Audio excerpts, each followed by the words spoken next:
રાજકોટના ધોરાજી તાલુકાના ગુંદાણા ફરેડી રોડ પરથી પસાર થતી ભાભર કેનાલ પરનો પુલ લોડેડ ડમ્પર નીકળતા અડધો તૂટી ગયો છે અને ભારે વાહનો માટે મુખ્ય ફરેણી તરફ જવાનો રસ્તો બંધ થયો છે, જેના લીધે મોટા વાહનોને 4 કિલોમીટર ફરીને ગામમાં જવું પડે છે અને ખેડૂતોને પોતાના ખેતરમાં ગાડી કે ખેતી વાહનો લઈ જઈને શકતા નથી, તેઓને પણ મુશ્કેલીમાં મુકાયા છે।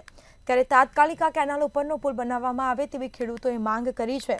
જ્યારે આ બાબતે ભાદર પેટા સિંચાઈ વિભાગના ઇજનેરને જાણ થતાં તે રૂબરૂ સ્થળ ઉપર જઈ નિરીક્ષણ કર્યું અને જણાવેલ કે નવો પુલ બનાવવા માટે ઉપલેટા લેવલે તમામ પ્રકારનું એસ્ટિમેટ મોકલી આપેલ છે।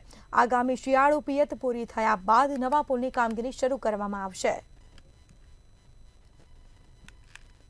સુધીમાં જે મોટા ગુંદાળાથી ફરેણી રોડ પસાર થાય ત્યાં આશરે 53,500ની ચેઇન જ આવે છે। ત્યાં આપણે બંને ગામને જોડવા માટે એક કેનાલ ઉપર વચ્ચે એક બોક્સ કલ્વર્ટ પુલ બનાવવામાં આવેલો હતો। જે પુલ આશરે 3-4 દિવસ પહેલાં એક પથ્થર ભરેલું ડમ્પર જતું હતું, જેના હિસાબે પુલ બેસી ગયેલો છે અને હાલ એ રિપેરિંગ કામ થઈ શકે એવી હાલતમાં નથી, જેના હિસાબે આપણે જેનું મેઝરમેન્ટ લઈ અને વ્યવસ્થિત બોક્સ કલ્વર્ટ ટાઈપ મોટની ડિઝાઇન મુજબ જે એસ્ટિમેટ વડી કક્ષાએ સાદર કરવામાં આવેલ છે અને બને એટલું વહેલી કક્ષાએ મંજૂરી આવશે અને બને એટલું વહેલું કામ શરૂ કરવામાં અમારી પ્રાયોરિટી।